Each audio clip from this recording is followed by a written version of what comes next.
à celui qui vaincra.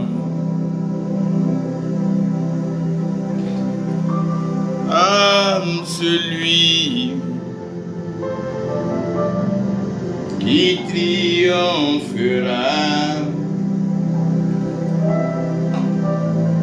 Oh, gloire à l'agneau immolé. Gloire à l'agneau immolé. Rendons gloire, gloire et honneur à l'agneau immolé. Gloire à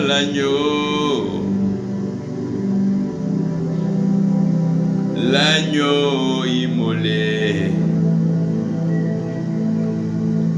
Oh oui, gloire à l'agneau immolé. Immolé, immolé, immolé. Oui, immolé, immolé, l'agneau immolé. Oui, l'agneau immolé.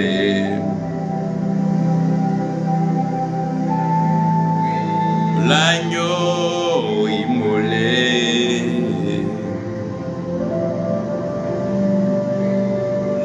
Oh, immolé.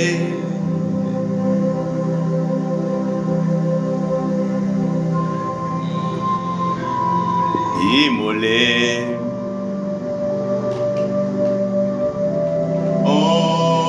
L'agneau immolé.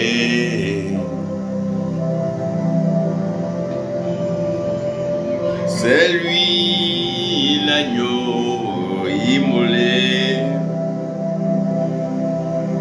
Jésus, tu es l'agneau immolé. L'agneau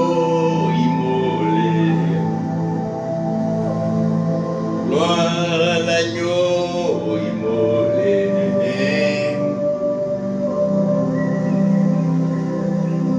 L'agneau immolé. Gloire à l'agneau immolé. Oui, gloire à l'agneau immolé.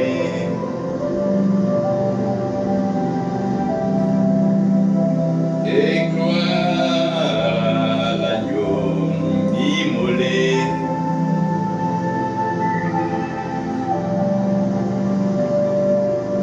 Oui, gloire à l'agneau immolé. Immolé. Immolé. À l'agneau. Gloire à l'agneau immolé. Gloire, gloire soit rendue à l'agneau. Gloire à l'agneau immolé. Nous rendons gloire à l'agneau. Nous rendons gloire à l'agneau de Dieu. Nous rendons gloire à Jésus-Christ, notre Seigneur et notre Sauveur. Nous l'élevons et nous le célébrons, car il est digne notre louange et il est digne notre adoration. Je crois par la grâce de Dieu que nous sommes en train de tous vivre ce moment glorieux et merveilleux qui donne un grand sens à notre vie, à notre croyance, à notre foi. Nous rattachons notre être, notre mouvement et notre vie à ce moment précieux qui est en train de passer. Je prie que chacun de nous puisse prendre au sérieux ce moment, car c'est un moment de gloire. Retenez que l'amour triomphe toujours par la sagesse. Et le thème donc du message que je veux partager avec vous, tout en saluant par Frédéric Zouan, que Dieu te bénisse, prophète Mamiri Soumaoro, que Dieu te bénisse et qu'il t'étende toujours cette grâce apostolique dans ta vie. Fernand Amian, tu es béni, et tous ceux donc qui auront l'occasion de nous suivre, sachez que l'Éternel étend sa bénédiction sur vous tous.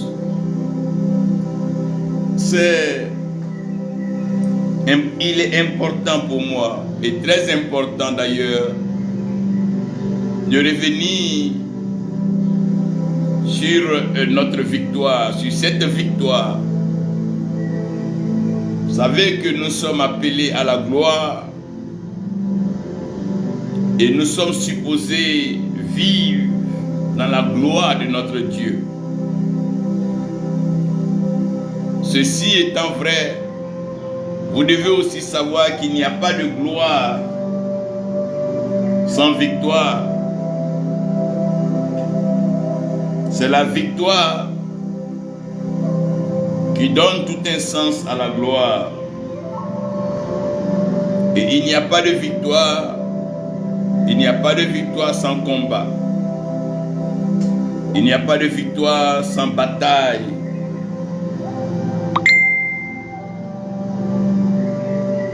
Voilà pourquoi il est intéressant. Oh Lord, oh God. Dans Apocalypse, vous allez regarder que dans ce livre merveilleux de la Révélation,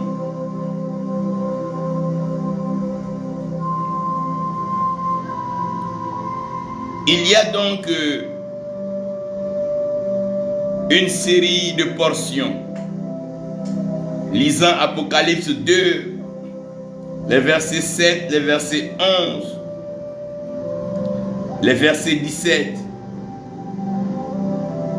et même les versets 26 en descendant. Apocalypse 3, verset 5 et Apocalypse 3, verset 12. Et vous allez voir aussi qu'Apocalypse 3, verset 21 et Apocalypse 21, verset 7. Je veux les lire et je veux que vous les gardiez. À celui qui vaincra, je lui donnerai de manger de l'arbre de vie qui est dans le paradis de Dieu. À celui qui vaincra, il n'y aura plus à souffrir la seconde mort. À celui qui vaincra, je lui donnerai de manger de la manne cachée. À celui qui vaincra, et celui qui gardera mes œuvres jusqu'à la fin, je lui donnerai autorité sur les nations. Celui qui vaincra, celui-là sera vêtu de vêtements blancs. Et je n'effacerai point son nom du livre de vie. Apocalypse 3, verset 12. Celui qui vaincra, Je le ferai une colonne dans le temple de mon Dieu. Apocalypse 3, verset 21. Celui qui vaincra, je lui donnerai de s'asseoir avec moi sur mon trône, comme moi aussi j'ai vaincu. Et je me suis assis avec mon Père sur le trône. Encore Apocalypse 21, verset 7. Celui qui vaincra héritera de ces choses, et je serai Dieu, et lui me sera un fils.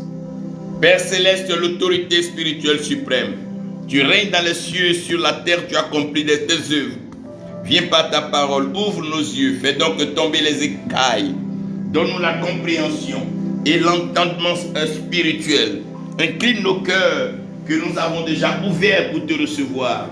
Donne-nous de recevoir ces vérités profondes et de les appliquer à nos vies, afin de vivre la transformation radicale que tu souhaites pour les uns et pour les autres, au nom de Jésus-Christ. Amen. Tout en remerciant le Seigneur et en lui donnant toute la gloire pour la vie de ses amis, et ses fils, filles avec nous. Eliao, que Dieu te bénisse.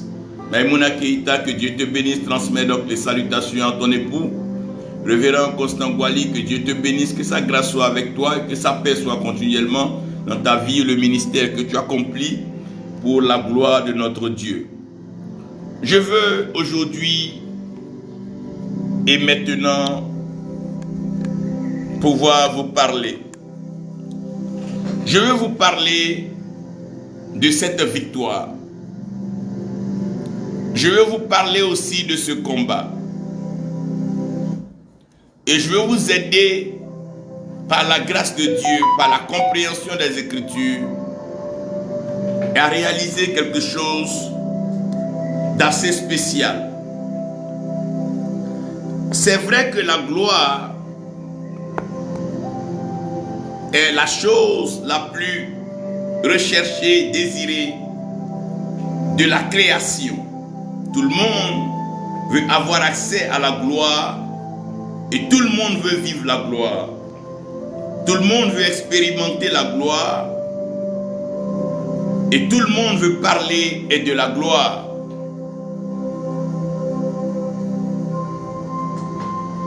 Mais ici, laissez-moi vous dire qu'il n'y a pas donc de gloire sans victoire. Et vous serez d'accord avec moi qu'il n'y a pas de victoire sans combat. Mais le combat que nous sommes en train de mener aujourd'hui, le combat dont nous parlons aujourd'hui, a une source très lointaine. Ça veut dire que ce n'est pas un combat qui a commencé aujourd'hui. Ce n'est pas un combat qui a commencé hier. Et ce n'est pas un combat qui a commencé avant-hier. C'est un combat aussi vieux que la création. Et c'est un combat qui a commencé même plus loin et très haut que là où nous sommes aujourd'hui. Premièrement, j'aimerais que vous sachiez que la rébellion a commencé dans les cieux. Vous conviendrez avec moi que tout ce qui est beau, tout ce qui est précieux, tout ce qui est lumineux, tout ce qui est attirant, suscite la convoitise, la jalousie et l'envie. La gloire de l'Éternel, cette lumière, était tellement glorieuse et précieuse que déjà Lucifer, qui était l'ange chargé de transporter cette lumière, s'est retrouvé tout de suite en train de la convoiter et de l'envier. Il va donc convoiter et envier cette lumière, et la suite de l'histoire, vous la connaissez. Il sera donc précipité et il va donc être précipité sur la terre. Mais aussi comprenez que sa convoitise pour le trône de Dieu l'a poussé à démissionner. Parce que dans Genèse 1, lorsque Dieu crée, la Bible dit que il y avait les ténèbres à la surface des abîmes. Donc si vous convenez avec moi que Lucifer est l'ange de lumière, celui-là qui est chargé de transporter la lumière, si vous réalisez qu'il n'y a pas de lumière dans le lieu où vous êtes, c'est que celui qui transporte la lumière n'a pas joué son rôle. Et bien sûr, l'Éternel va constater qu'il y avait les ténèbres à la surface des abîmes. Pourquoi? Parce que dans le processus de la création, à un certain moment, Lucifer n'a pas été à son poste. Parce qu'il convoitait bien sûr le trône de l'Éternel. Donc Dieu devait anticiper et déclarer que la lumière est soit et la lumière est fut. Donc vous allez voir que dans ce combat lointain, il y aura ce combat de la lumière contre les ténèbres. La Bible dit, lorsque Dieu dit que la lumière soit, la lumière fut, et Dieu vit que la lumière était bonne. Toutefois que vous voyez qu'il y a jugement, appréciation et finalité, c'est qu'il y a eu un combat. Combat d'idées, combat physique, combat spirituel, peu importe, mais toutefois que vous voyez qu'il y a choix qui est fait, c'est qu'il y a eu un combat, un conflit interne. Et en plus de cela, dans Genèse 3, le combat donc qui va directement nous concerner, vous et moi, sera celui de la descendance de la femme et la descendance du serpent. Lorsque le serpent par ruse arrive à induire Adam et Ève en erreur, l'Éternel donc va établir, va initier, va lancer un défi. Il va placer l'inimitié entre la descendance de la femme et celle du serpent. C'est ce que nous allons connaître dans la vie de tous les jours comme le combat du bien contre le mal. Parce que l'arbre par lequel le conflit est arrivé, l'arbre par lequel le problème a été posé, c'était l'arbre de la connaissance du bien et du mal. Dans la société actuelle, la société de nos parents, celle que nos enfants vivent et que nos petits-enfants vivront demain, il sera toujours question de combat entre le mal et le bien. Les forces du mal vont combattre les forces du bien parce que nous voulons tous que tout ce soit bien et que le bien soit fait. Nous parlons d'ailleurs des bienfaiteurs, nous parlons donc des malfaiteurs, nous parlons de bonheur, nous parlons de malheur. C'est rattaché tout simplement au bien et au mal. Voyons maintenant que vous comprenez mieux et que nous comprenons ensemble que le combat est lointain, la source est lointaine. Le combat n'a pas commencé aujourd'hui et le combat ne commence pas maintenant. Il a commencé depuis longtemps, il se poursuit et chaque génération aura son combat. Chaque serviteur, chaque servant de Dieu aura son combat. Ça veut dire que personne ne doit trouver le temps pour se moquer de son prochain, car tout le monde est engagé dans son combat. Peu importe ce que nous essayons de montrer aux yeux des gens et aux yeux de tous que nous avons réussi, non, tout ça c'est encore autre chose. Le combat est permanent, le combat est imminent et le combat se poursuit.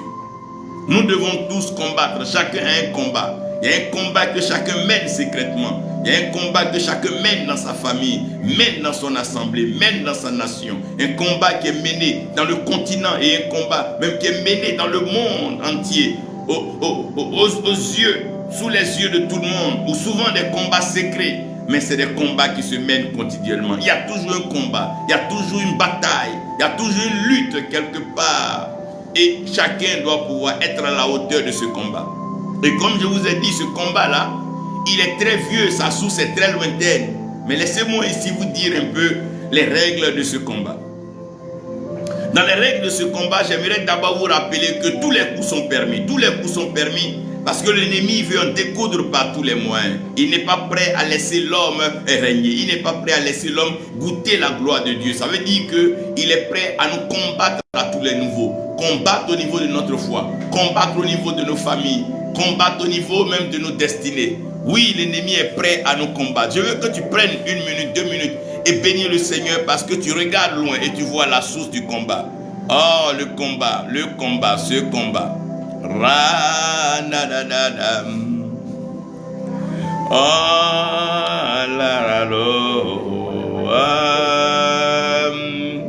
Li-ri-ri-ri.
Alléluia.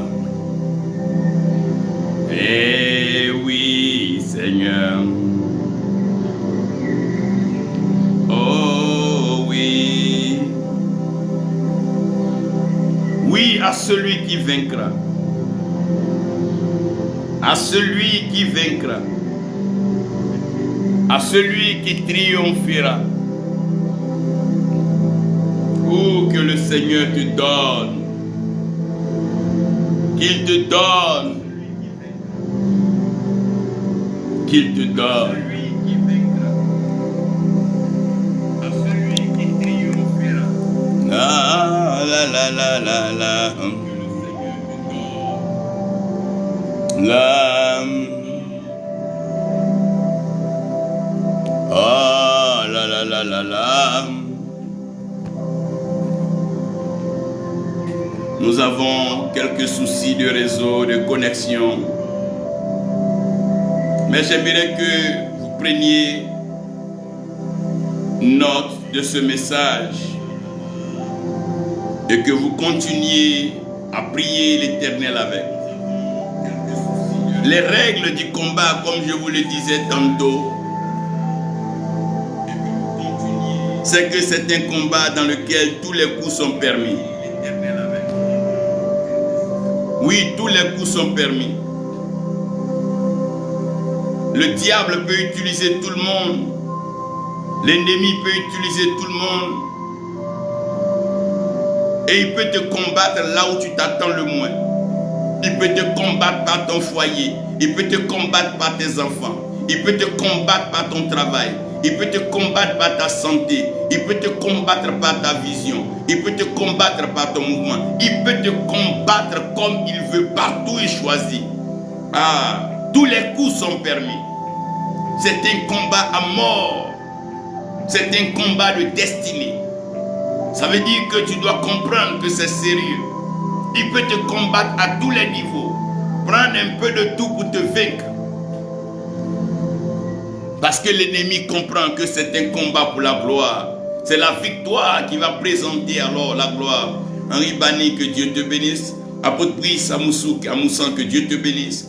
Shekinah Besso, prophétesse, que Dieu te bénisse. Que sa grâce soit avec vous. Donc c'est un combat dans lequel tous les coups sont permis. Qu'est-ce que ça dit? Tous les coups sont permis. Il peut te taper partout où il veut. Il peut taper dans ta famille, il peut taper dans tes enfants, il peut taper sur ta femme, il peut taper partout. Parce que quoi? Il veut à tous les coups et par tous les moyens t'emmener à abdiquer et à reconnaître. Mais non seulement tous les coups sont permis, mais le combat est partout. Il a commencé à combattre dans le ciel. Il combat sur la terre. Il combat toujours sous la terre. Il combat dans les airs. Il combat dans les eaux. Il combat partout. Il peut te combattre dans les champs. Il peut te combattre à la maison. Il peut te combattre dans les hauteurs. Il peut te combattre sur la terre. Il peut te combattre sous la terre. Combattre tes moissons. Combattre même tes semences. Combattre tes récoltes. Il peut te combattre partout. Donc ne croyez pas qu'il y a un lieu où un homme peut se trouver et il est à l'abri du combat. L'ennemi peut transporter le combat, quel que soit le pays dans lequel tu te trouves, l'assemblée dans laquelle tu te trouves, même la position sociale, la position financière que tu crois avoir tellement, tu te crois tellement stable, il peut te combattre partout.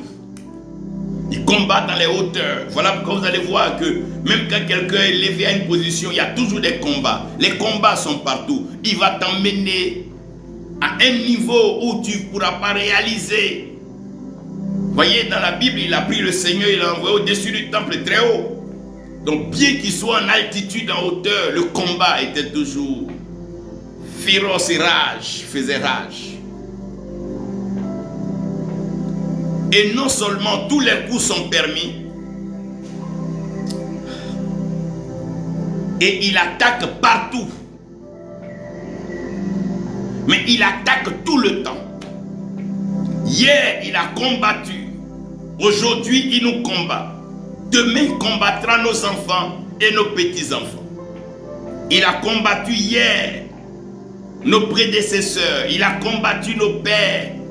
Il a combattu les héros de la foi. Il a combattu le patriarche. Il a combattu la lignée patriarcale. Il a combattu Abraham. Il a combattu Isaac. Il a combattu Jacob. Il a combattu les 12. Il a combattu David. Il a combattu et Salomon. Il va combattre tous les jours. Et aujourd'hui, il te combat, il me combat, il nous combat. Il combat les frères et les sœurs. Il est l'accusateur des frères. Il nous combat à tout moment. Il nous combat partout. Il nous combat par terre, en l'air. Même pour celui qui est élevé, il le combat. Pourquoi? Parce qu'il veut combattre. Il ne veut pas laisser personne déguster de ses grâces et ses promesses attachées à la victoire. Mais ce qu'il ne sait pas, qui est une des règles fondamentales de ce combat, c'est 1 contre 1. 1 pour tous et tous pour 1. Lorsque Goliath a défié Israël, Goliath est arrivé à la règle d'or du combat. 1 pour tous et tous pour 1. Goliath dit, choisissez quelqu'un, un homme qui va vous représenter, qui va combattre en votre nom. Si cet homme-là arrive à me vaincre, alors tous les Philistins, nous tous, nous avons perdu la guerre. Mais si moi, Goliath, j'arrive à le vaincre, nous les Philistins, nous avons gagné la guerre. Au fait, à mon Dieu, que Dieu te bénisse. Comprenez ici que dans ce combat-là, c'est 1 pour tous et tous pour 1. Voilà pourquoi ce n'est pas la désobéissance d'un seul que nous tous nous sommes tombés dans le péché. Comprenez aussi que ce n'est pas l'obéissance d'un seul que nous sommes rentrés dans la gloire de l'Éternel. Regardez ici. L'Éternel dit le fils de la femme contre le fils du serpent. La descendance de la femme contre la descendance du serpent. Mais vous allez comprendre que c'est un combat de royaume. C'est le royaume de Dieu contre le royaume de l'ennemi, le royaume de Satan. Ça veut dire que chacun doit reconnaître aujourd'hui à quel royaume il appartient. Avant de t'engager dans le combat spirituel, avant de comprendre le combat, il va falloir savoir à quel royaume tu appartiens. Il n'y a pas de neutralité. Ça n'existe pas la neutralité. Non. On ne peut pas être pasteur la journée et puis être magicien la nuit. Ça n'existe pas. On ne peut pas être féticheur la nuit et puis matin. Non, non, non, ça n'existe pas. C'est une question de royaume. Et chacun doit être ferme dans sa position. C'est un combat. Et ce combat-là, tous les coups sont permis. Le diable peut utiliser tout. Regardez en Égypte.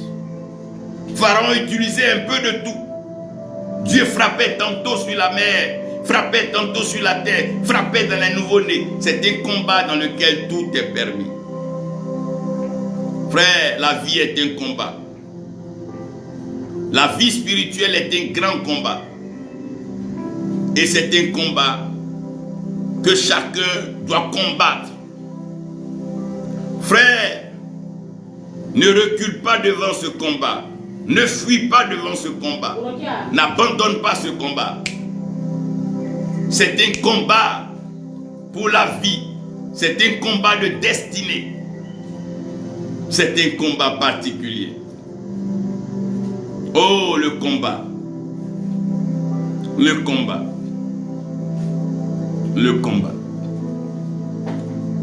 Dans ce combat, vous devez réaliser quelque chose de merveilleux, bien-aimés. 4 choses importantes que je vais vous laisser. Premièrement, sachez que c'est un combat de foi.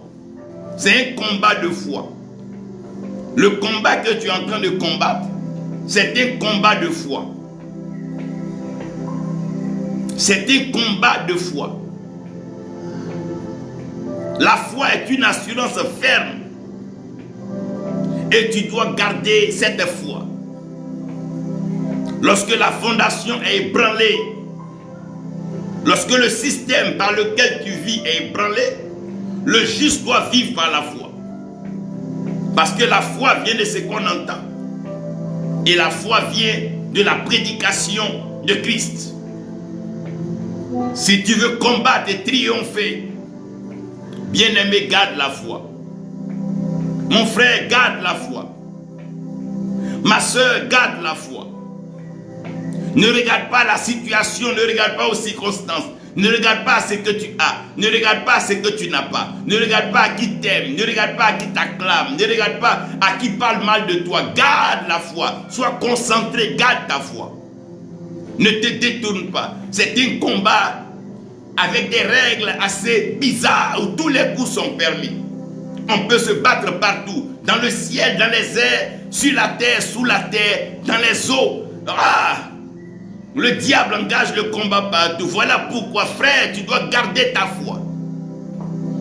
Tu ne dois pas placer ta foi en un homme. Tu ne dois pas placer ta foi en une réalisation, en une activité. Tu ne dois pas placer ta foi en un quelconque moyen matériel ou financier. Tu ne dois pas placer ta foi en une chose. C'est un combat assez dangereux où le diable peut attaquer tout. Il peut attaquer ta maison, attaquer tes biens, attaquer tes finances, attaquer tes relations, attaquer tes conseils, attaquer tout autour de toi. Ça veut dire tu dois garder ta foi. Oui, pasteur Dédé, tu dois garder la foi. Tout peut s'ébranler autour d'un homme à tout moment. C'est un combat. Le diable peut taper à tout. Regardez comment il a tapé Job sur tous les sens. Il a commencé à frapper, bombarder à tous les niveaux. Mais Job devait garder sa foi. Il devait garder sa foi. Reconnaître que l'Éternel est juste, l'Éternel est vrai et que sa parole ne fait jamais défaut. Quand il parle, il s'appuie sur sa parole. Excellence Rochenzi, que Dieu te bénisse, ta grâce soit avec toi. Transmets mes salutations à l'évangéliste Sérikwa. Et dans ce combat-là, nous aurons besoin de la foi. Alors que sans la foi, il est impossible d'être agréable à Dieu. Il est impossible de traiter avec Dieu sans la foi. Ça veut dire que nous devons garder la foi. Nos parents d'avant ont gardé la foi. Le livre d'Hébreux parle des héros de la foi, ceux-là qui ont gardé la foi, bien que n'ayant pas de grands moyens, bien que n'ayant pas réalisé de grandes choses sur la terre, mais ils ont refusé de succomber, ils ont refusé de vendre leur âme, ils ont refusé de sous-traiter leur destinée avec le diable pour un gain matériel. Le combat est à tous les niveaux. Ils ont refusé. Ils ont même résisté jusqu'au prix de leur sang. Quand on parle des martyrs de la foi, ce sont des gens qui ont perdu leur sang. Frère, ici, il est question de sang. Le premier élément, c'est la foi. Le deuxième, c'est le sang. Mais ici, permettez-moi de vous rappeler que nous ne sommes plus dans l'ancien temps où c'était le sang des boucs, le sang des agneaux, le sang des béliers. Non, non, non. C'était pas, nous ne sommes plus là. Maintenant, c'est le sang de l'agneau. Et la troisième chose qu'on ne doit jamais te voler, enfant de Dieu, fils d'Israël, c'est ton témoignage. Tu dois avoir un témoignage avec ton Dieu. Un témoignage que personne ne peut ébranler, qu'une religion ne peut ébranler, qu'une doctrine ne peut ébranler, qu'une situation ne peut ébranler. Paul avait un témoignage. Chaque fois que Paul pense à Damas, sur le chemin de Damas, Paul dit, il m'est apparu. J'ai un témoignage. J'étais voleur hier. Aujourd'hui, je suis affranchi. J'étais prostitué hier. Aujourd'hui, je suis justifié. Chacun doit avoir un témoignage. La Bible dit qu'ils ont vaincu le malin. Ils ont vaincu le méchant. Ils ont vaincu Satan par le sang de l'agneau. Et la parole de leur témoignage. Maintenant, puisque quand ce sang coulait, vous n'étiez pas là avec moi. Nous n'étions pas là. Comment est-ce que nous croyons? Mais nous croyons par la foi. Voilà pourquoi à chaque Pâques, nous nous souvenons, nous nous remémorions de sa mort, de sa crucifixion. Pour que génération après génération, nous soyons tous informés, instruits et introduits dans l'alliance. Car le sang de l'agneau est mon bouclier et je suis affranchi. Le sang de Jésus-Christ est mon bouclier. Oh, ce sang qui coule dans les vallées, ce sang qui coule au-dessus des montagnes, ce sang qui coule plus vite que les rivières, ce sang qui va même affecter l'océan, ce sang qui coule et sature les airs, ce sang qui a coulé avant la fondation du monde. Ah, le sang de l'agneau.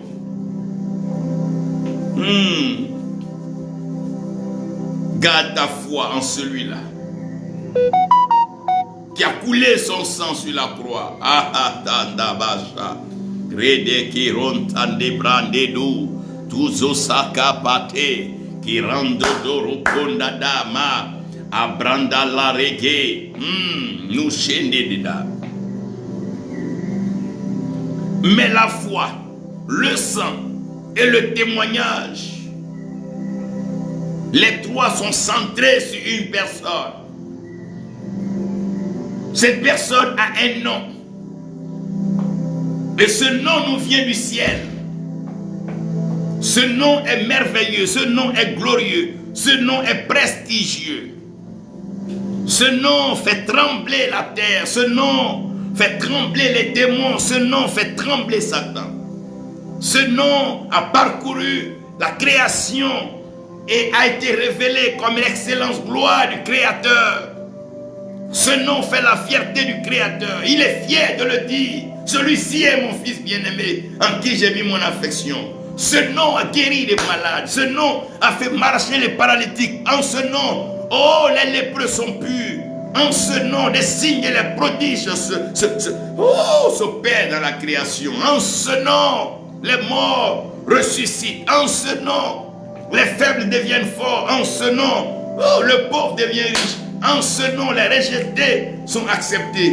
En ce nom, ceux qui avaient été abandonnés ou sont rappelés. Uratakanta. Ce nom, c'est Jésus-Christ.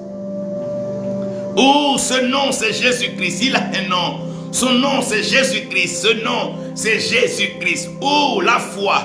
Ou la foi en Jésus-Christ. Le sang. Ou le sang de Jésus-Christ. Ou le témoignage. Le témoignage de Jésus-Christ. Oh, le témoignage de l'agneau.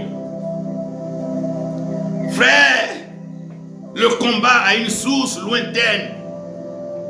C'est vrai que les règles du combat sont bizarres, car le diable peut attaquer et tout, à tout moment, usant de tout.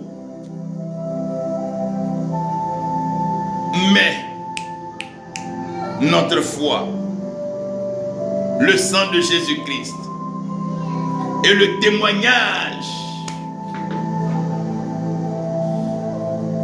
Tu dois avoir un témoignage, frère.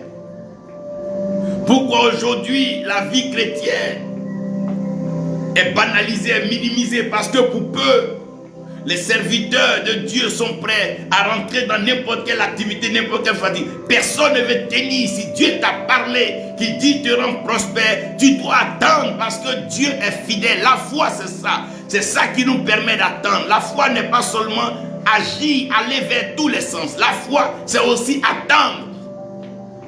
Car ceux qui s'attendent à l'éternel, ils renouvellent leur force. Ils prennent leur envol comme des aigles, ils s'envolent et ceux-là ne se fatiguent. Mais ici,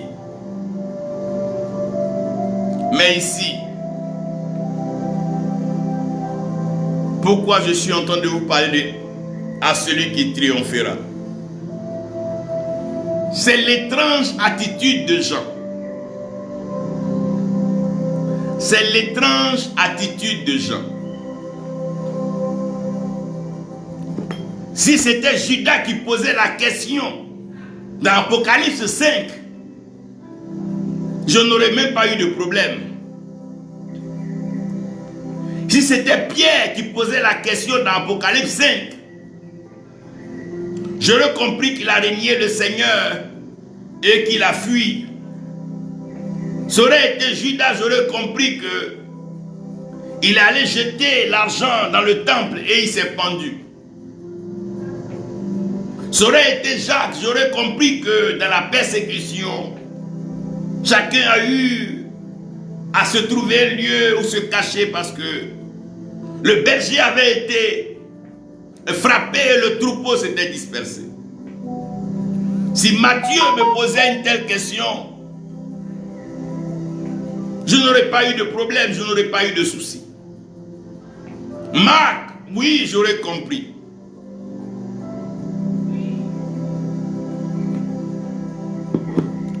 Mais ici, dans Apocalypse 5, nous sommes avec Jean. Nous sommes avec Jean. Frère, Jean dans son évangile, quand Jean écrit, Jean commence par cette portée prophétique assez élevée pour nous rattacher au commencement et même dans le commencement et ce qui était au commencement et ce que le commencement avait réalisé au travers de ce qui était au commencement qui est la parole. Jean lui-même, il est en train de parler, il parlera ici d'un autre Jean, Jean-Baptiste. Et c'est ce Jean-là qui va nous présenter donc que cette parole a été faite chair et que cette parole qui a habité parmi nous, que cette parole-là était la lumière et cette lumière était la vie des hommes. C'est Jean qui explique tout ça. Jean lui-même il dit que pendant que Jean baptisait dans le Jourdain, Jésus étant allé se faire baptiser, alors Jean a dit voici l'agneau de Dieu qui ôte le péché du monde et Jésus-Christ est venu, oui, il est venu. Entré donc dans le Jourdain étant baptisé, le ciel s'est ouvert. Oh, et le témoignage s'est fait entendre de celui-ci est mon fils bien-aimé en qui j'ai eu mon affection. Et la colombe est descendue comme un signe visible et palpable que tout le monde pouvait voir. Oui, Jean dans son évangile, Jean l'a expliqué. Jean a même bien parlé depuis les mystères dans Jean 1, Jean 2, depuis la noce de Cana, avançant jusqu'à la femme au puits de la Samarie. Jean a expliqué que Jésus-Christ est le Messie. Jean le Baptiste lui-même, il est allé encore plus loin pour dire même.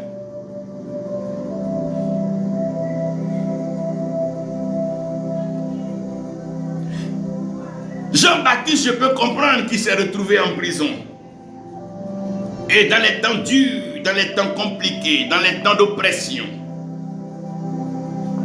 il a commencé à pratiquement perdre la foi.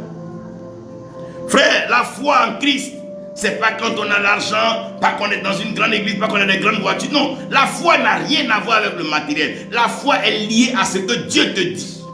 Que tu es aujourd'hui, que tu n'es pas, que tu sois élevé ou pas élevé, acclamé ou pas, ça n'a rien à voir avec la foi. La foi n'a rien à voir avec que tu es baptisé. Ça n'a rien à voir, frère. La foi est liée à ce que Dieu t'a dit, ce que Dieu te dit.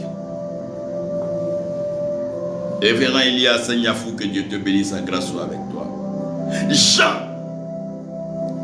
dans son épître, dans son évangile, Jean est lui-même participant. Jean est là. Jean est là. Mais encore, Jean se trouve au pied de la croix. Donc la croix ne se passe pas derrière Jean. On ne raconte pas à Jean. Non, on ne vient pas expliquer une histoire à Jean. Mais Jean est témoin oculaire. Il participe, il vit la Pâque. Jean est là pendant la crucifixion. Jean l'a vu cloué. Ils ont cloué ses mains devant Jean.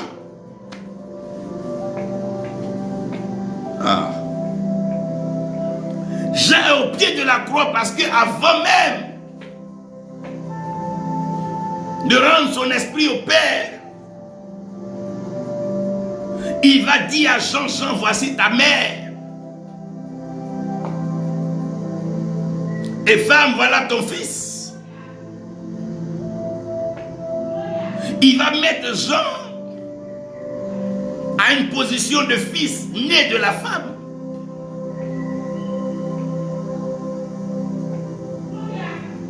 Jean va se retrouver sur l'île de Patmos. Ils vont essayer par tous les moyens de tuer Jean. Par l'emprisonnement, l'empoisonnement, l'huile et tout ce que vous savez, Jean a subi beaucoup de choses. Et Jean n'est pas mort.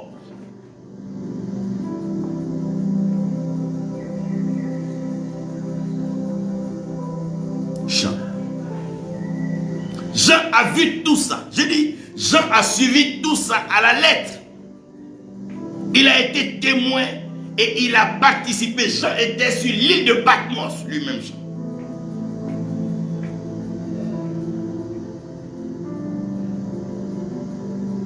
Maintenant, dans la révélation, dans l'Apocalypse,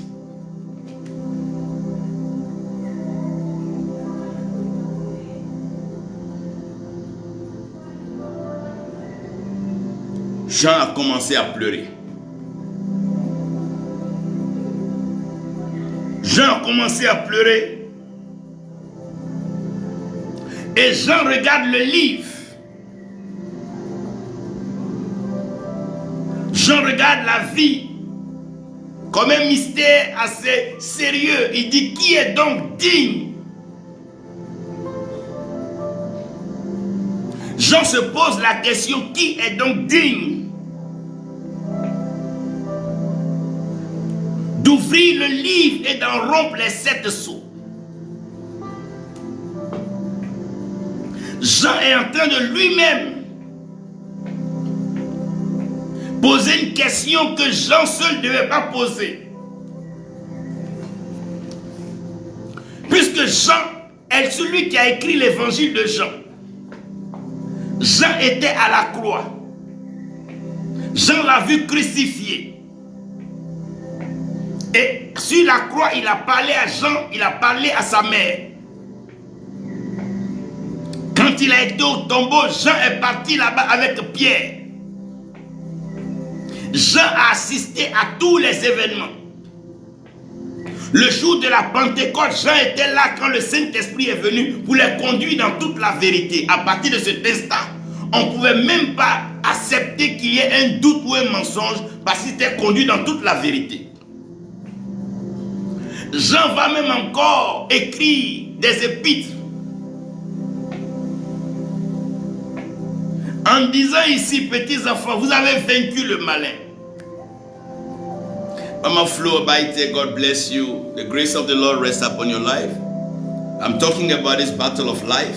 How John, the apostle of Christ, could be the one writing the Gospel of John, being at the feet of the Lord at the cross, and on the island of Patmos, and come back in Revelation, ask us who is worthy to open the book and then break the seals.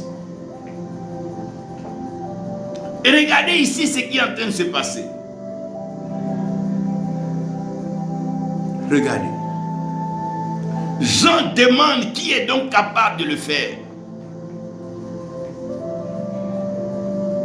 Je vais vous emmener à réaliser que dans toutes les nations, sur toute la terre, il y a des combats. Si Dieu ne t'a pas choisi, si Dieu ne t'a pas établi, tu ne peux pas combattre.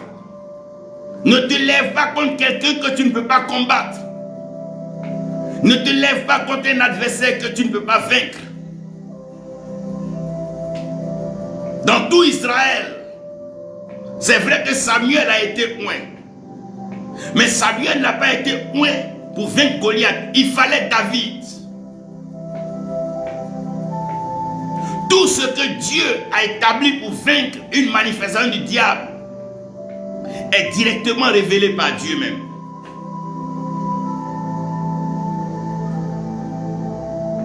Voilà pourquoi vous allez comprendre que dans la sémence du serpent, dans la descendance du serpent, quand Moïse va jeter son bâton, le serpent va sortir du bâton. Le fruit se trouvait sur un arbre.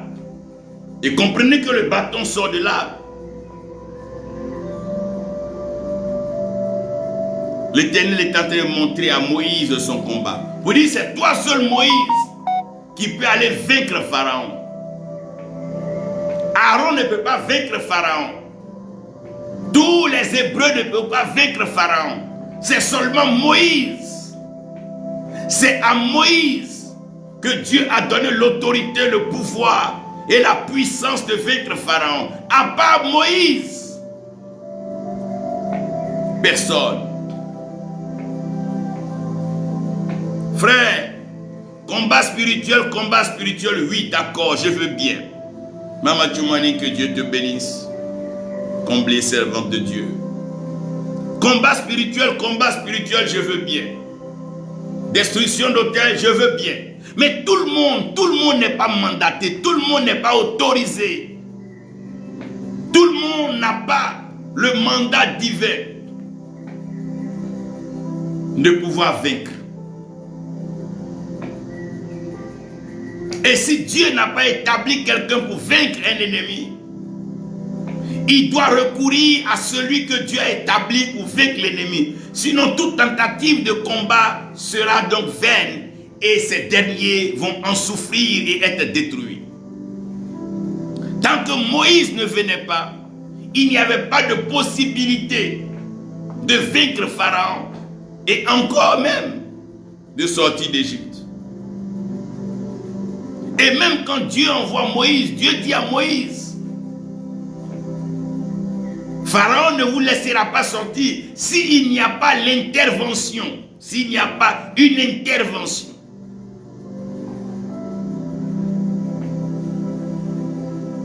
C'est vrai que tu veux sortir de la pauvreté, je suis d'accord. C'est vrai que tu veux sortir du célibat, oui. C'est vrai que tu veux sortir de l'anonymat et être connu. Mais est-ce que tu as été mandaté pour combattre ce combat?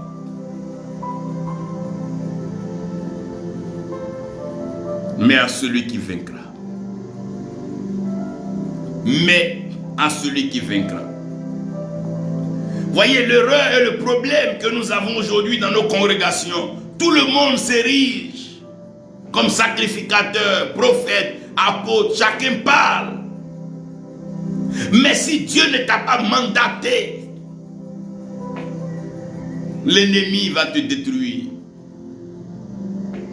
Quant à Job, Dieu a dit à Satan, tu ne peux pas nuire à sa vie, tu ne peux pas ôter sa vie. À Pharaon, Dieu avait déjà préparé Moïse comme Dieu pour Pharaon. On ne combat pas dans un désordre. On ne combat pas par plaisir de combattre. Frères, les combats sont différents. Il y a des combats élevés dans les cieux. C'est là-bas que l'archange Michel a combattu avec les anges. Mais arrivé sur la terre, ou dans les hauteurs, lorsque le corps de Moïse était en contestation, l'archange Michel n'a pas osé combattre. Frère, il y a des domaines dans lesquels l'ennemi est puissant. Tu peux combattre un poisson sur la terre, un poisson braisé dans ton assiette, tu peux le manger. Mais le même poisson dans l'eau, dans la mer, je ne crois pas. Oui. Oui, tu peux manger la viande de phacochère s'il a été déjà tué par un chasseur. Mais toi-même, ce n'est pas évident. Non, ce n'est pas évident. Jean a assisté à tout. Jean était présent, Jean était témoin. Mais Jean veut nous faire comprendre que malgré que nous sommes présents, malgré que nous sommes là et que tout se passe devant nous, il y a quelqu'un. Il y a celui qui est mandaté par l'Éternel Dieu. Il y a celui qui vient de Dieu. Ça veut dire que Jésus-Christ est apparu afin de détruire les œuvres du diable. Il est venu afin d'écraser Satan sous ses pieds. Il est venu comme le bon berger afin de nous conduire dans le vert pâturage et de nous préserver, de nous protéger. Il dit ainsi à son Père, Père, tout ce que tu m'as donné, eux tous je les ai gardés, je les ai préservés, protégés, et je n'ai perdu aucun dans Jean 17, à part le fils de la perdition. Seul Jésus-Christ peut nous protéger. Seul son sang peut nous garder. L'ange de la mort devait passer. C'est seulement le sang de l'agneau qui a préservé les familles et les vies. À celui qui vaincra. Voilà pourquoi on vous demande d'ouvrir votre cœur, de recevoir le Christ et que le Christ soit formé en vous. Ce n'est pas vous qui pouvez vaincre l'ennemi, c'est le Christ qui est en vous. Paul dit, Christ en nous, l'espérance de la gloire. Alors qu'il n'y a pas de gloire sans victoire, il n'y a pas de victoire sans combat, il n'y a pas de combat sans défi. Aujourd'hui, le monde vous défie, la famille vous défie, vos amis vous défient, votre femme vous défie, vos enfants vous défient, la société vous défie. Tu n'as rien, tu n'auras rien, tu ne seras rien, tu n'as aucun nom, tu ne vas nulle part. Tu es qui? Mais le défi active l'onction. Ah, le langage de l'onction, c'est le défi. Quand tu défies un oint, l'onction en lui monte. Quand tu défies une ointe, l'onction en elle monte. Quand tu défies, l'onction monte. Regardez les grands matchs. Quand le défi est de taille, les gens sortent le grand jeu. Ouh, les gens commencent à opérer, à aller au-delà de leurs limites. Les gens arrivent à se transcender. Commence à te transcender dans la prière. Transcende-toi dans le jeûne. Transcende-toi dans l'intercession. Transcende-toi dans la préparation. Ouh, rakanta bachade. Plusieurs ont cette attitude. Ils vont toujours à l'église. On prie pour eux, on met l'huile sur leur tête. Mais devant le moindre défi, devant la maladie, devant juste une douleur, ils tremblent. Qui me sauvera? Qui me délivrera? Qui délivrera nos nations? Qui délivrera nos continents? Oui, qui délivrera nos familles? Dans toute la famille de Gédéon, c'était Gédéon seul qui était habilité à renverser les autels de Baal. Si une autre personne renversait les autels, elle mourait. Si Dieu ne t'a pas mandaté pour combattre, il faut prier pour que Dieu envoie celui qu'il a choisi pour le combat. Nous ne combattons pas la chair, nous ne combattons pas le sang. Ce sont des principautés, des esprits méchants dans les lieux élevés. Orlando, crois Dieu prophète, que Dieu te bénisse, sa grâce soit avec toi. À celui qui vaincra. À celui qui vaincra. À celui qui vaincra. Ou à celui qui vaincra. C'est pas tout le monde qui combat Goliath. Non, c'est pas tout le monde qui attaque Amalek. Non, c'est pas tout le monde qui va délivrer l'autre. C'est pas tout le monde. Bien-aimé, c'est pas tout le monde qui défie les prophètes de Baal et les prophètes d'Astarté. C'est pas tout le monde qui arrive à vaincre Jézabel. C'est pas tout le monde qui arrive à arrêter le soleil et la lune. C'est pas tout le monde qui peut arrêter le soleil et la lune. À chacun une révélation particulière pour triompher dans le combat de la foi. C'est en fonction de ta foi que tu peux avancer dans le combat. Jean avait été présent, il avait même écrit son évangile. Il avait été au pied de la croix. Mais dans la sphère céleste de la révélation, les données, les dimensions n'étaient plus les mêmes. Il y a des niveaux de combat. Il y a des niveaux de combat. Il y a des moments où le combat devient tellement sérieux que les combattants eux-mêmes sont obligés de s'arrêter pour regarder des êtres combattre. Absalom était trop jeune pour s'en prendre à David. C'est vrai, il avait des conseillers, mais il avait oublié que le surnaturel divin était avec David et que l'Éternel avait investi son huile sur la tête de David. Et à partir de cet instant, la création tout entière est engagée dans le combat. Quand Absalom fuit, c'est un arbre, une branche d'arbre qui va le pendre par ses cheveux.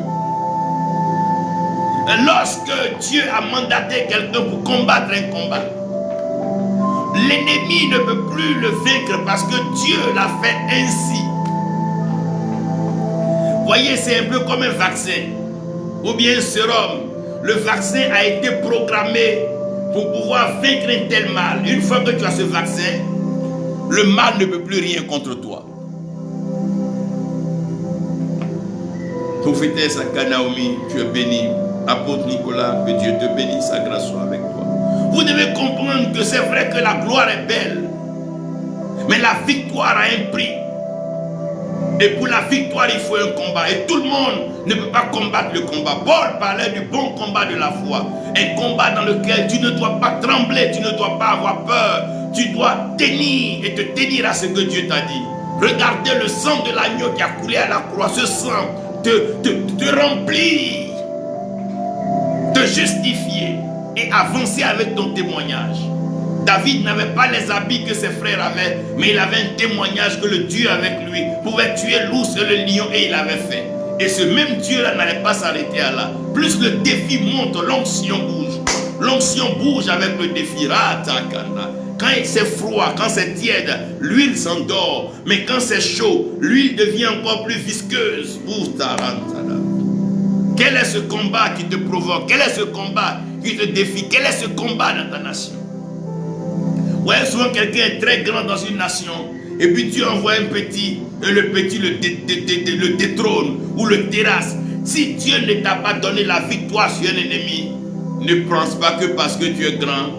Parce que non, il y a des riches, très riches qui meurent par des maladies simples.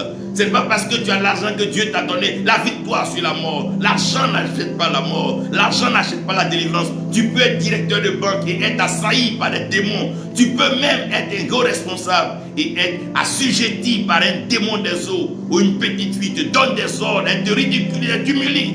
Parce que Dieu ne t'a pas donné la victoire dans ce domaine. À celui qui vaincra.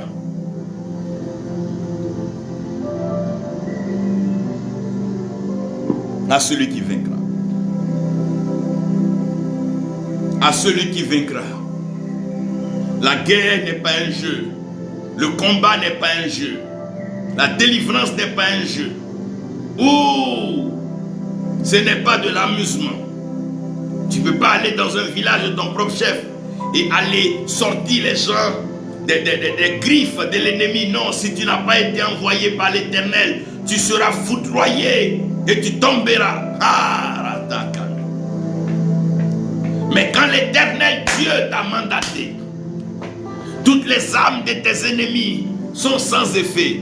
Toute âme forgée contre toi, là il parle à des personnes comme Jérémie. Toute âme forgée contre toi, Ratakambade,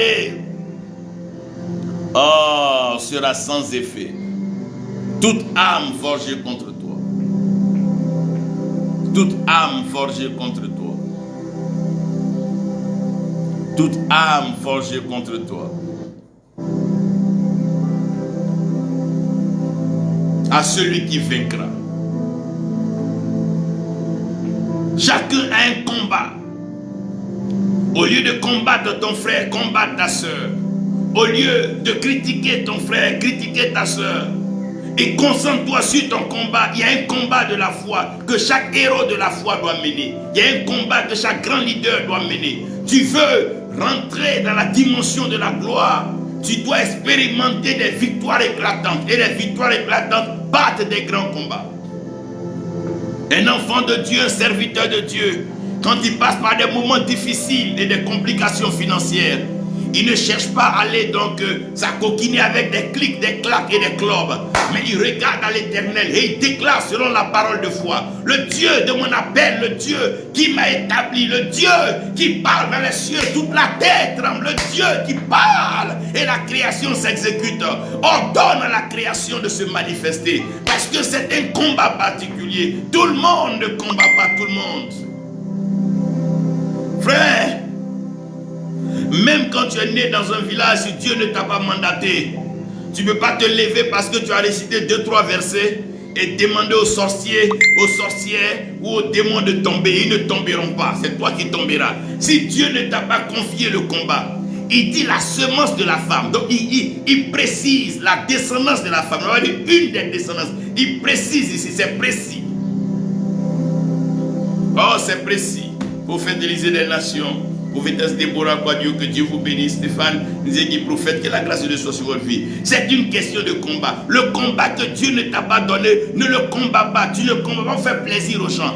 Si tu veux regarder aux acclamations des gens, les acclamations vont te tuer. Les mêmes qui t'acclament te regarderont mort. Ne te lève pas là où Dieu ne t'a pas dit lève-toi. Ne combats pas là où Dieu ne t'a pas envoyé au combat. Mais prépare-toi dans la présence de Dieu. Aiguise tes armes. Le fer aiguise le fer. Prépare-toi. Planifie la prophétie, regarde plus loin. Ne pense pas maintenant, ne pense pas seulement demain. C'est encore plus loin. La gloire est pour tout le temps. Le Christ est le même hier, aujourd'hui, éternellement. Il a regardé, il a observé. Pendant 30 ans, il marchait en Israël et il attendait ce temps. Jusqu'à ce que le jour du baptême, la colombe descende sur lui, que le ciel s'ouvre et que la voix se fasse entendre du ciel.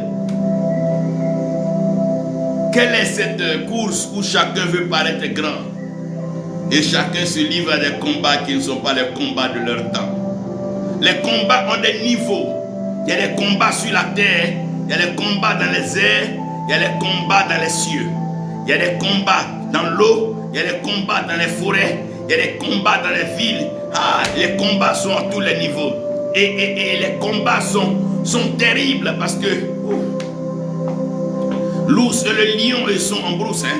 Mais Goliath, lui, il est en pleine ville, il est même sur une montagne et il descend de Gath. Frère, Dieu élève toujours quelqu'un pour détruire une puissance ennemie. Dieu choisit toujours un prophète pour annoncer l'oracle de la destruction d'une opération maléfique et satanique dirigée contre les enfants de Dieu. À Josué, il était donné la révélation de marcher et faire le tour des murailles de Jéricho. À Josué, il a été donné la capacité d'arrêter le soleil et la lune, mais pas à tout le monde. Ce que Dieu ne t'a pas donné, il ne t'a pas donné. Ne cherche pas à être plus grand que ce que Dieu dit que tu es. Reste à ta place et combat le bon combat de la foi. On ne combat pas pour être connu. On ne combat pas pour être acclamé. On ne combat pas pour être célébré. Mais on combat parce que après la victoire, il y a la gloire. L'approbation de Dieu, la gloire de Dieu, la récompense de Dieu est toujours plus que ce que les hommes peuvent te dire, ce que les hommes peuvent t'apporter. Celui qui s'approche de l'Éternel Dieu croit qu'il existe et qu'il est le rémunérateur de tous ceux. Ah. Non, les combats sont trop sérieux. Les nations sont en train de combattre pour leur destinée, pour leur survie. Ce n'est pas le moment d'aller jouer, ce n'est pas le moment d'aller plaisanter, ce n'est pas le moment de s'acoquiner. Non, non, non. C'est le moment de se mettre à genoux devant Dieu, de prier, Seigneur, quelle est ma part dans le combat de ma destinée? Ta paix dépend de la paix de la nation dans laquelle tu es. Pourquoi ne pas se mettre à genoux et prier pour la paix de nos nations? Reculer la puissance des ténèbres sur les nations. Mais pendant ce temps, chacun joue. J'ai la meilleure église. Non, moi je voyage, lui ne voyage pas. Moi je suis marié, l'autre n'est pas marié. Comme si on n'a pas un combat. On peut être aussi distrait comme ça. À celui qui vaincra, à celui, chacun a un combat. Non, les autres ne viennent pas à la prière. Non, ce n'est pas Dieu qui s'agit, c'est de toi. Non, on n'était pas nombreux. Ce n'est pas une question de nombre. À celui qui vaincra. Aujourd'hui, on regarde l'œuvre de Dieu à une question de nombre de personnes. Mais c'est toi et ton Dieu. C'est vous deux. David dit. Il va contre Goliath, pas au nom de tout Israël. Pas avec les saillies. Il va avec le nom de l'Éternel. À celui qui vaincra. Ce n'est pas une question de popularité. Ce n'est pas une œuvre de Starmania où on vient de star célèbre. Ce n'est pas ça. C'est une question de combat. Et à celui qui vaincra. Il est parti seul à la croix. Bien qu'il ait nourri 5000 hommes, femmes, tout, il est parti seul à la croix. À celui qui vaincra. Oh, je prie qu'en ce moment le Seigneur te révèle ton combat. Le combat sérieux dans ta famille, le combat sérieux dans ta destinée, le combat sérieux dans ta nation. Dieu peut susciter un seul prophète. Il va parler et les puissances ténébreuses vont s'ébranler et tomber, s'écrouler. Un jeune, un gamin comme Goliath, par une pierre, il s'est infiltré dans l'armure et la protection de Goliath pour atteindre son front. Sa pensée, tel un homme pense, tel il est. Il est allé détruire la haute estime que Goliath avait de lui. Goliath se croyait trop puissant, trop invincible. Il se croyait indestructible. À un moment de la vie, l'ennemi se croit imbattable. Il se croit tellement puissant qu'il se permet même de minimiser ton Dieu, de banaliser ta foi, de jouer avec les choses sérieuses. Il y a un moment où l'ennemi s'amuse. Attends, Moïse arrive, c'est là alors que Pharaon va s'amuser avec des serpents. Mais Moïse vient d'attraper un serpent et il sait que le serpent a donc pour source aussi le bâton. La plupart du temps, c'est de là où l'ennemi vient qu'il faut le combattre. C'est pas sa source qu'il faut le combattre. Parce que le serpent est sorti du bâton. Partout les hommes voient un bâton. C'est avec un bâton qu'on tue le serpent. C'est toujours sur un arbre qu'il allait révéler son venin par rapport aux fruits. Lorsqu'un arbre est coupé et qu'il est mis dans le feu, le serpent sort. Et Paul l'a vu. Quand Paul a essayé de prendre encore un peu de bois pour activer le feu, le serpent est sorti. Il tourne autour du bois.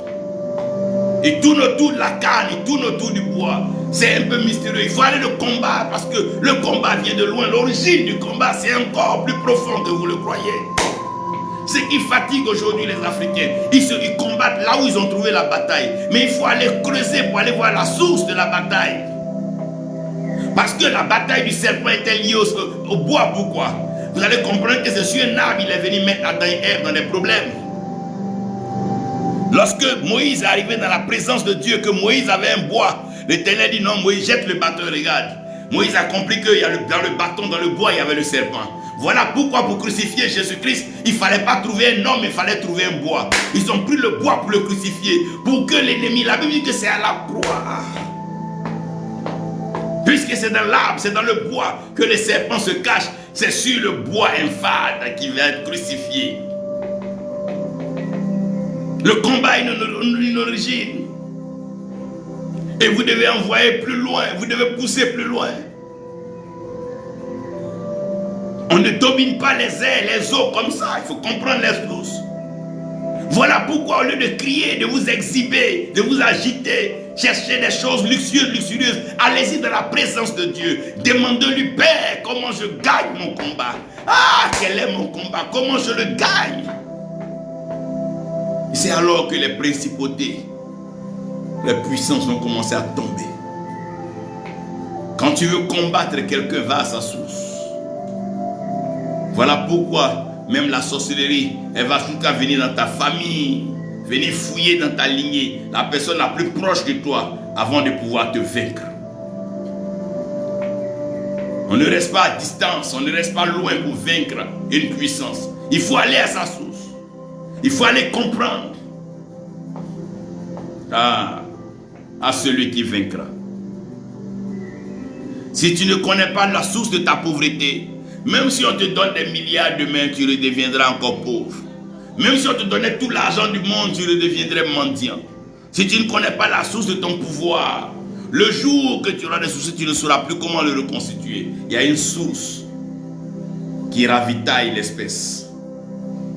Aussi longtemps que le poisson est dans l'eau, il est sûr qu'il mangera parce que le poisson tire sa substance de sa source. Et sa source, c'est l'eau. La source de l'homme, c'est Dieu. Ce que tu n'as pas reçu de Dieu, tu ne peux pas l'utiliser devant l'ennemi. Non. C'est le même bâton que Dieu a demandé à Moïse. Il faut tendre devant la mer Rouge pour l'ouvrir. Ah! Merci Seigneur pour ce combat. Merci Jésus pour cette grâce. Évêque Nam, que la grâce de notre Dieu soit avec toi. À celui qui vaincra. Et regardez, il est clair. À celui qui vaincra. À celui qui vaincra. Il nous dit tellement bien. À celui qui vaincra. Oh.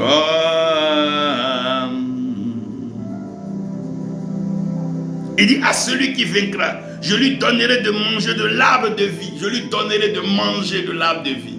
Si tu n'as pas vaincu, ta vie sera toujours une survie malheureuse, misérable.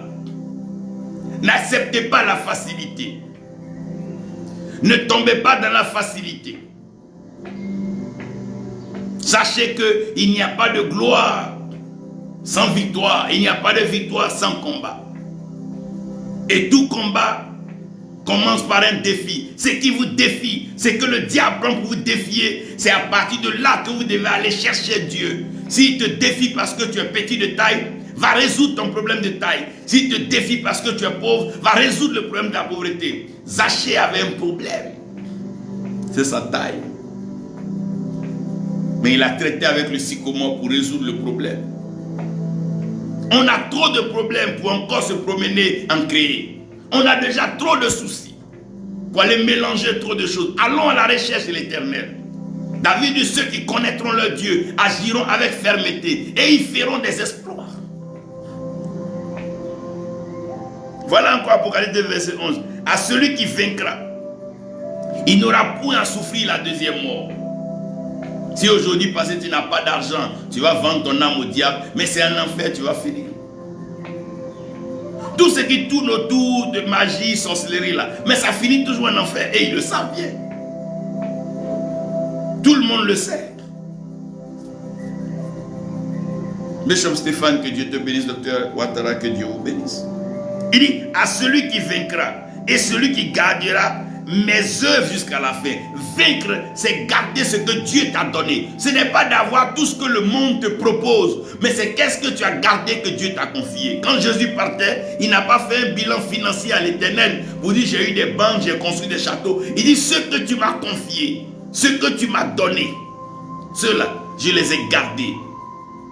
À part le Fils de la perdition. On ne fait pas une œuvre de Dieu pour avoir de l'argent, pour avoir des fidèles. Non, non, non. Pour pouvoir confier, garder ce que Dieu nous a confié. Quand Dieu t'appelle comme prophète, tu dois pouvoir garder précieusement le flux et l'éthique prophétique, de telle sorte que quand tu dois partir, tu puisses le transmettre à une autre génération. Parce que cette éthique n'a pas été souillée. Si Élie avait souillé son flot prophétique, comment est-ce qu'il aurait pu le confier à Élisée? À quoi sert d'aller se mettre à genoux sous quelqu'un parce qu'il a des grandes églises, des grands biens, mais que tu sais qu'il est sorcier, il est magicien, il fait du faux? Non, non, non, non, non. Mais tout ça là, c'est la seconde mort. Tu veux éviter la première mort, mais tu ne peux pas l'éviter. Si tu veux là, va manger à la table du sorcier. C'est pour un temps, tu vas grossir, tu vas mourir. Que tu vas escroquer, tu vas payer des belles voitures. Après, tu vas mourir. Donc, d'abord, tu vas mourir la première mort que tu voulais éviter. Mais la seconde mort, elle-même, là, tu ne peux rien contre ça. Il faut garder l'œuvre de Dieu jusqu'à la fin. Même si tu n'as rien, garde la conscience des âmes. Garde la conscience de la parole. Garde l'éthique. Frère, à celui qui vaincra. À celui qui vaincra. Vaincre, ce n'est pas forcément avoir toutes les choses. C'est de garder, conserver ce secret précieux que Dieu t'a confié. Cette mission qu'il t'a donnée à celui qui vaincra. À celui qui vaincra. Celui qui restera attaché à sa source. Il dit, celui qui vaincra, je le ferai une colonne dans le temple. Celui qui vaincra. Tout ça, c'est celui qui vaincra. Celui qui vaincra, je lui donnerai de s'asseoir avec moi sur mon trône. Oh Dieu, celui qui vaincra.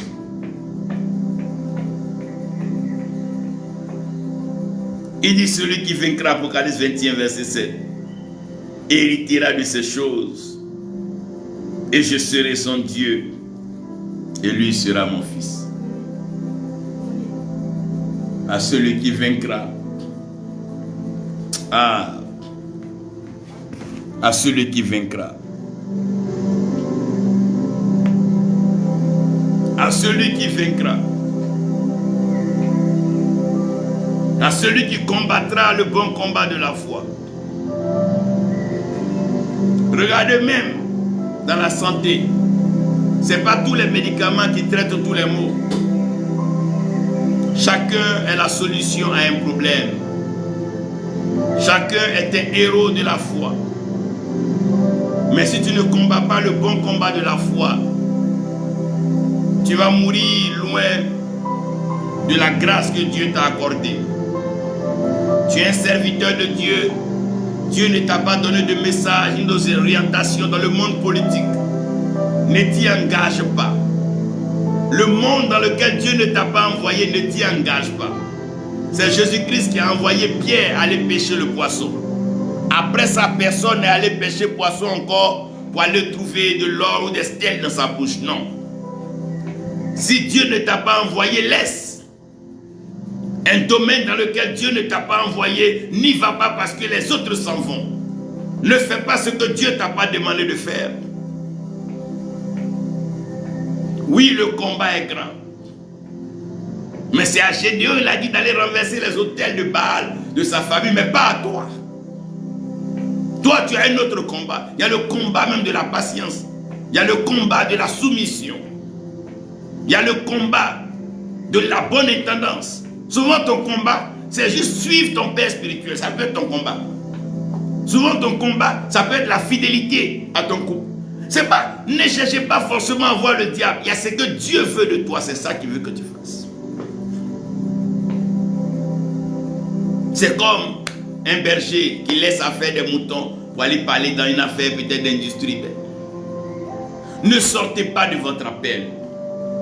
Ne sortez pas de la grâce que Dieu a mise sur votre vie pour mettre votre bouche dans tout ce qui se passe dans la société. Il y a des choses qui te dépassent. Il y a des choses que tu dépasses. C'est des niveaux. À celui qui vaincra. À celui qui vaincra.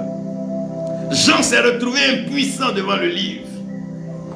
Bien que les 24 vieillards étaient là et que les 4 êtres vivants étaient là. Frère, ce n'est pas parce que tu marches avec des hommes de Dieu grands, puissants, que Dieu utilise, que toi aussi tu es devenu comme ça. Non. Chacun a un rythme, une marche devant Dieu.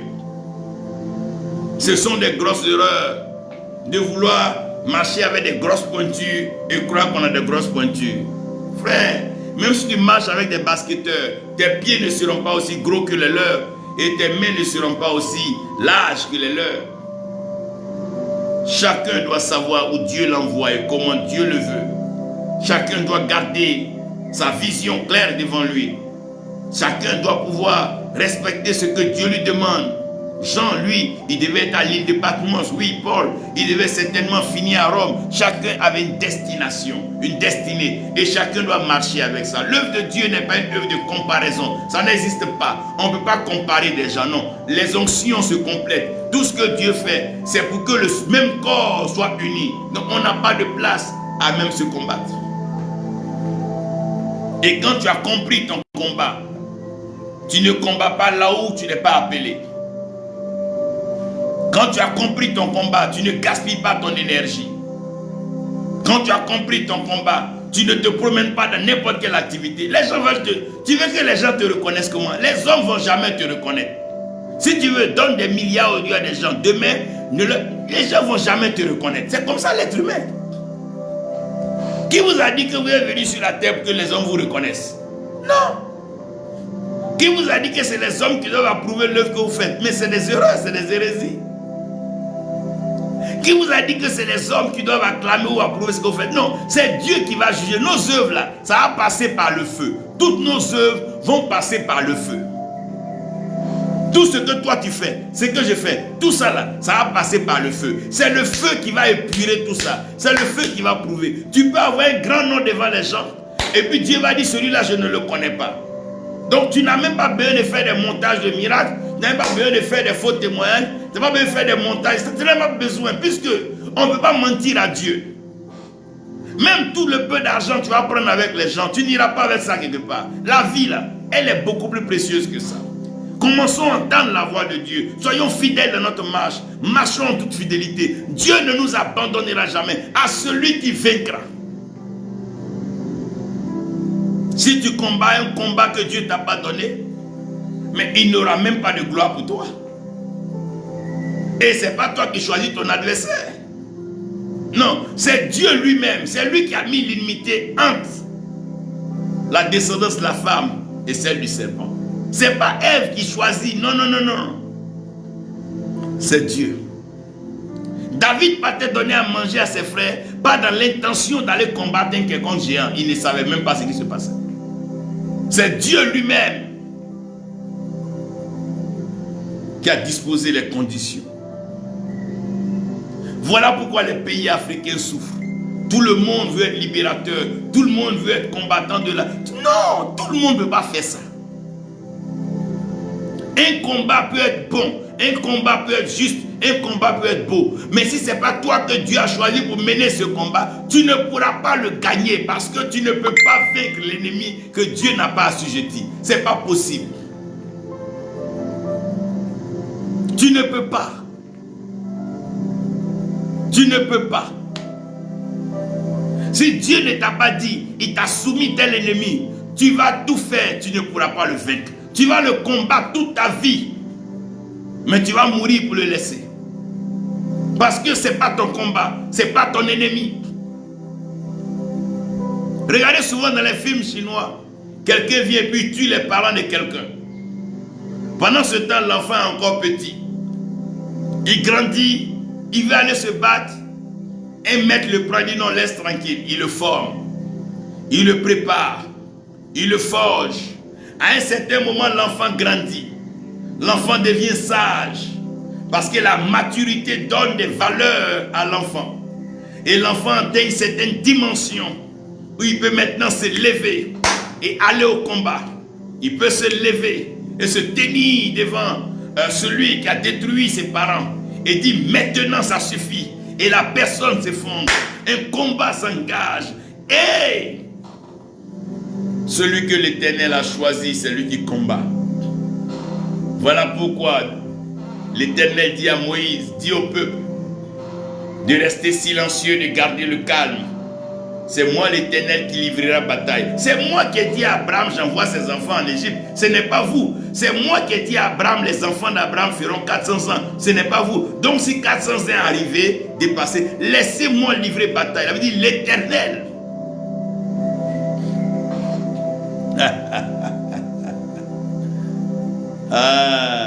Bishop Ibo, I'm talking about the victory for the glory.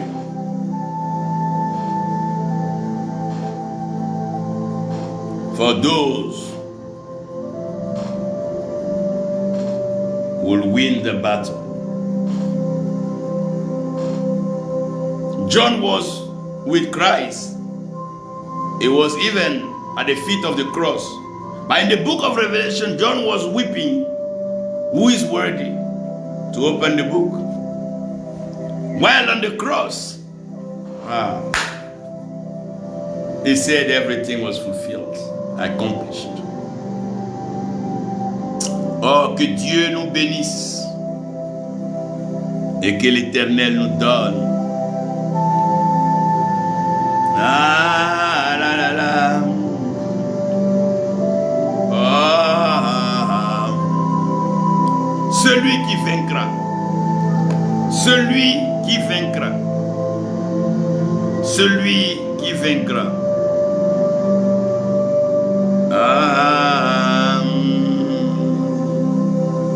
Celui qui vaincra.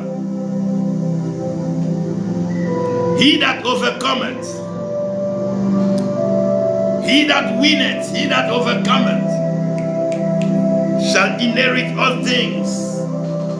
À celui qui vaincra. Oh Seigneur.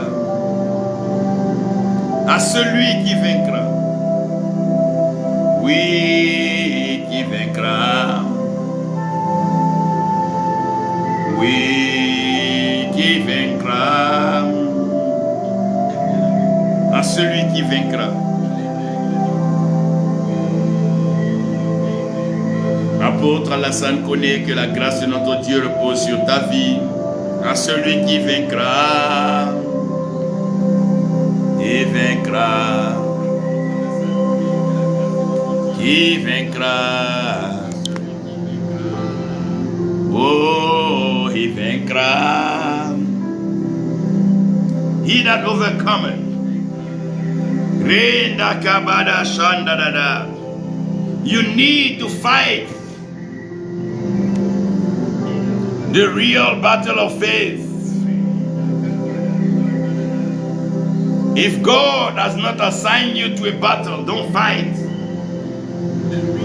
You can never overcome an enemy that God has not brought under your feet, or that God has not besieged for you. Fight the good fight of faith. Don't compare your battles to other ones. No. You are who you are by the grace of God. And He is more than conqueror. Agneau de Dieu, Jesus, Lord of Lords, I give you glory. Oh Lord, I give you glory. Oh Lord, I give you glory. À celui qui vaincra, he that overcometh. He that overcometh. You must fight the good battle of faith. Ooh, you must remember that the battle started far back in heaven, generations before you were born. The enemy has not changed. He can change his ways, his plans, his strategies, but still he can never overcome Christ. Christ in you, Christ in us, Christ in me, the hope of glory. While there is no glory without victory, and there is no victory without battle, there is no battle without challenge. And every challenge is supposed to tear up your anointing. Where there is a challenge, your anointing must grow. When it is cold, the oil is dormant. The oil is sleeping. But when it is hot and there is fire, the oil can boil.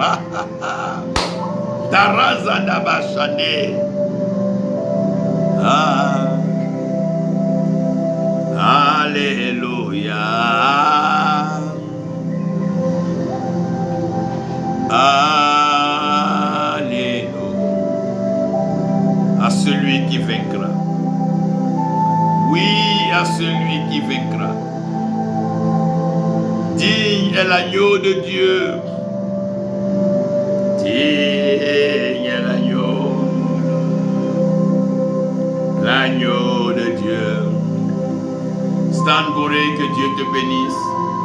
Que sa grâce repose sur ta vie, que sa paix soit avec toi. Que le Seigneur La la la la la la. Oh la la la.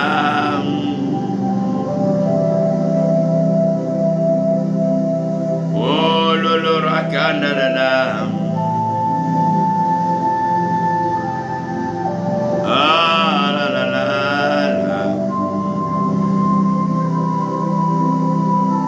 À celui qui vaincra, tu triompheras, tu vaincras. Car l'agneau de Dieu,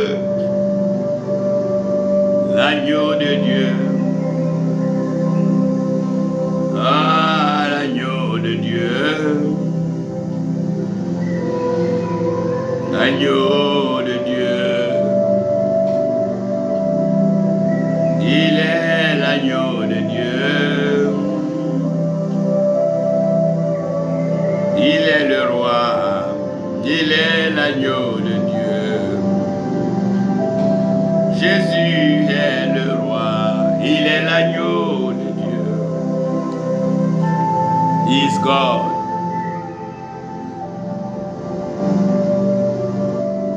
Il est Dieu, il est l'agneau de Dieu. Ne sois plus distrait, reste concentré sur le combat de ta destinée.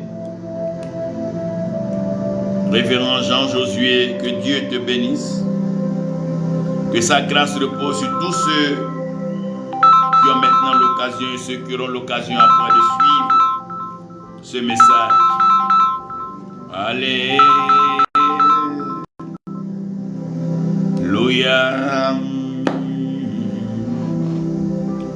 Alléluia.